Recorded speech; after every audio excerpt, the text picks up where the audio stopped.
Welcome to India Podcasts. We are facing something which is unprecedented and which is something which I hope will never happen again in the human history. Prime Minister of India, Narendra Modi ji, has appealed to all the G20 leaders that we should try to explore the possibility and try to find out a vaccine very soon. Right now, what is important is to ensure we save lives, we save livelihoods, and we save our economic activity at the same time. They will definitely come to respond to the change with the support of the government that is necessary. Government will have to support significantly, obviously, like all of the governments have done, because it is beyond an individual, beyond a company, beyond a particular segment of economic activity to respond to it on their own. Welcome to my special episode. I am Anku Goel. My guest today is a well-experienced policymaker, Rajya Sabha member and India's Sherpa to G20, Mr. Suresh Prabhu. He has held ministerial portfolios across sectors, with his last reign as the Civil Aviation Minister, who is serving in Commerce and Railways Ministry. His expertise is not limited to policy making, but he is a chartered accountant with a distinct understanding in the monetary and fiscal policy of India. Today he is here to discuss the current situation. Listen in. Thank you so much, sir, for sparing time for our listeners today on India Podcast. Beginning to ask from you, sir, India, world, together we are dealing with a pandemic situation. Together we are into the same problem this time. There is no difference between one country and the other. Rather, we are following the footstep of each other to figure out how to find a way out. Indian government has played a real heroic role to say so. How do you look at the situation, sir? The most unprecedented times we have faced today. Firstly, we are facing something which is unprecedented, which is enormous, and which is something which I hope will never happen again in the human history.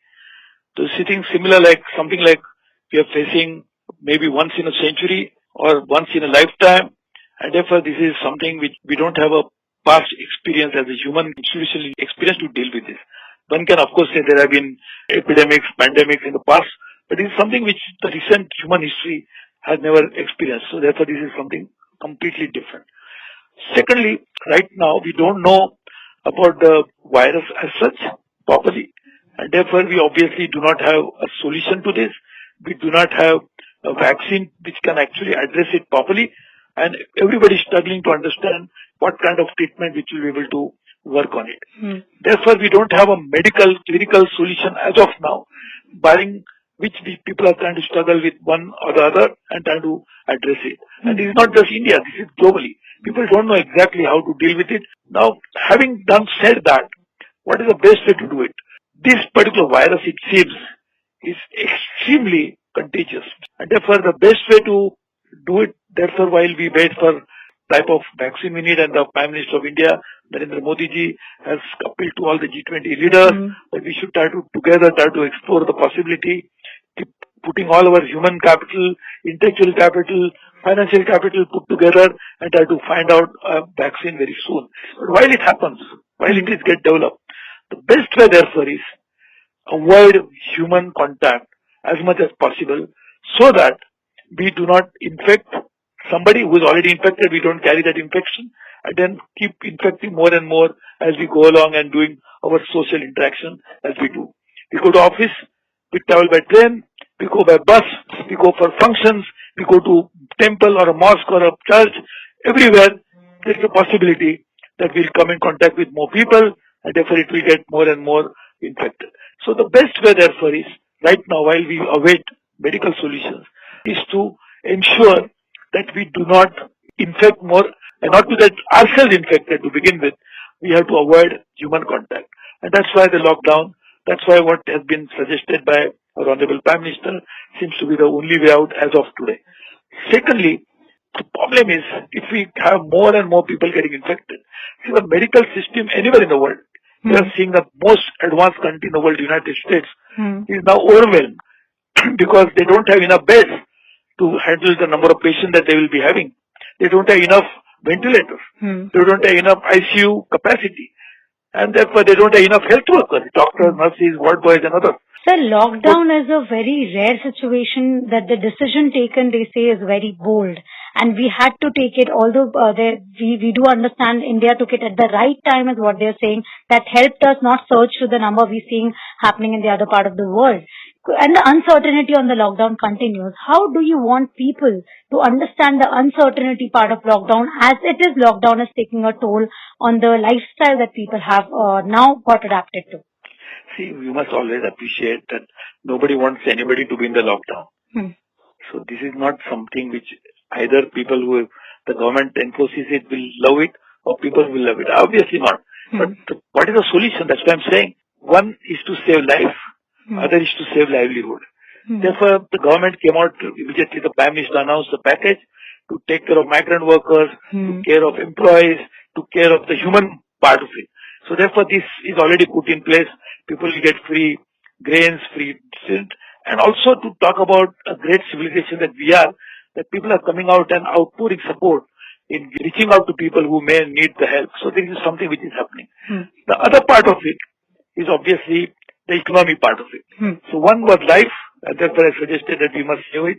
Other is livelihood, therefore I said the government came with a package. The third is economic sustainability, that India is destined to be a good economic powerhouse, and to reach there, we have to actually have economic activity going.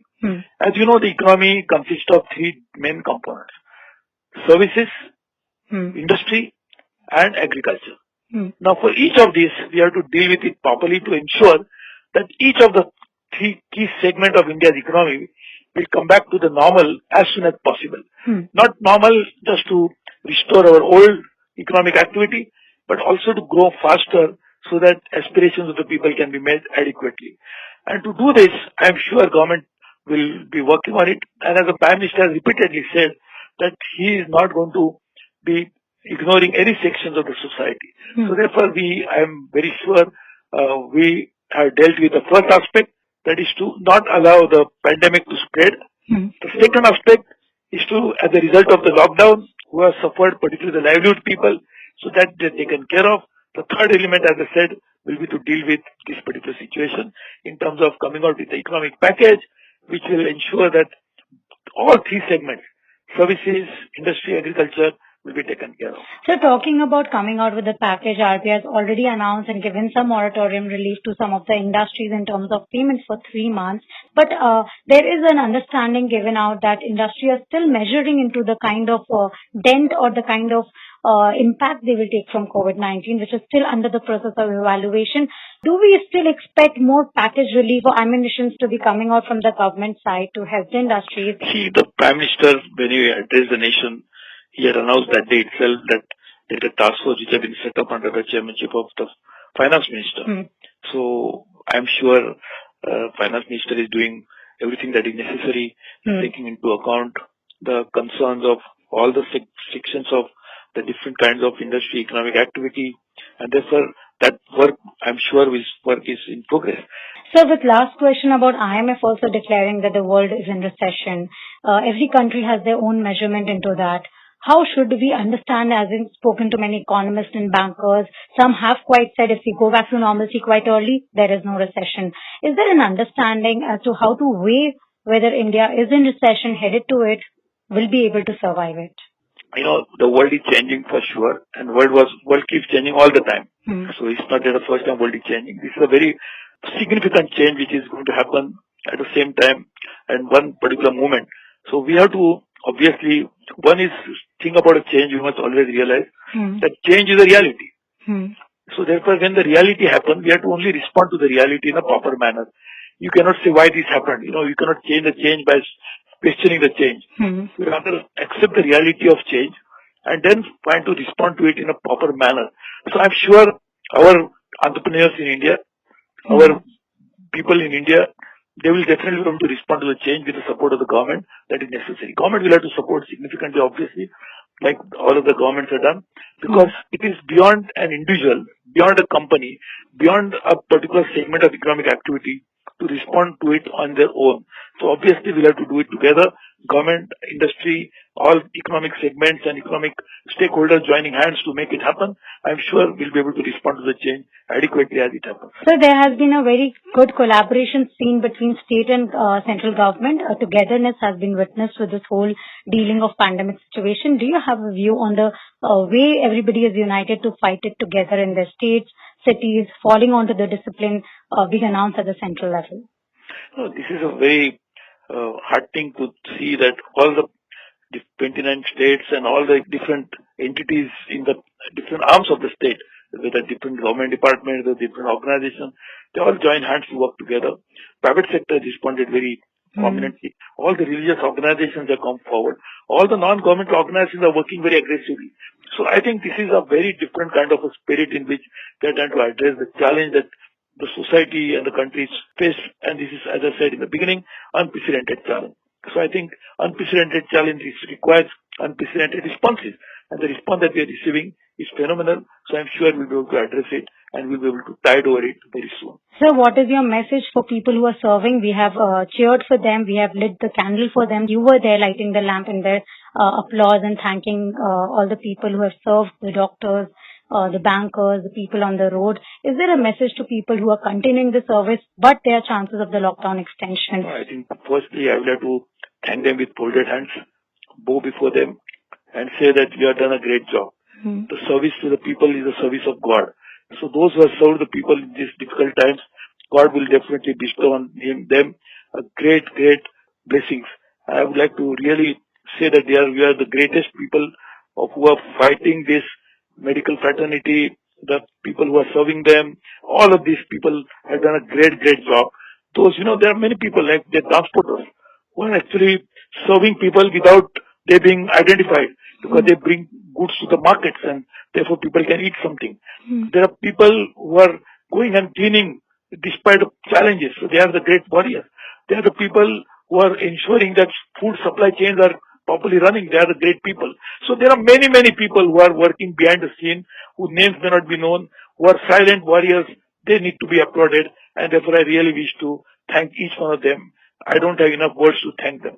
Thank you so much, Suresh sir, for sparing your time and giving the listeners a kind of confidence and understanding to this pandemic situation and role of the government, all of you into supporting each other. Thank you very much. Comforting on the improvement in the situation through strict social distancing, Mr. Prabhu also gives hope on not just normalcy setting in, but economy to come back to the required level. The focus should be on containing the spread of the disease, and government will stand by the industries to help adopt the changes. That is all we have in this episode today. Keep listening, stay safe and stay indoors. Thank you for listening to India Podcasts.